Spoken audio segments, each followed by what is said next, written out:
पद्मशाली शिक्षण संस्था संचलित नारायणराव कुचन प्रशाला व सोलापूर शहर जिल्हा लाठी असोसिएशन यांच्या संयुक्त विद्यमाने दिनांक 15 ऑगस्ट 2024 रोजी नारायणराव कुचन प्राथमिक शाळेचा विद्यार्थी चिरंजीव यशवर्धन सतीश रेब्बा इयत्ता दुसरी वय 6 वर्षे यांनी सलग 2 तास 2 मिनिटे 2 सेकंद 2 लाठी 2 हातांनी फिरवण्याचा विश्वविक्रम प्रस्थापित केला आहे।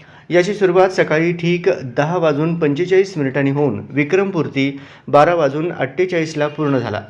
यशवर्धन यांनी या आगळ्या वेगळ्या विक्रमाने भारत मातेला वंदन केले आहे। या ऐतिहासिक विक्रम सोहळ्यास पद्मशाली शिक्षण संस्थेचे अध्यक्ष विधिज्ञ श्रीनिवास कॅतम, उपाध्यक्ष श्रीनिवास कोंडी, सचिव दशरथ गोप, सहसचिव मल्लिकार्जुन सरगम, खजिनदार गोवर्धन कमटम, विश्वस्त पांडुरंग दिड्डी, श्रीधर चिट्याल, विजयकुमार गुल्लापल्ली, निलेश सरगम यांची प्रमुख उपस्थिती होती।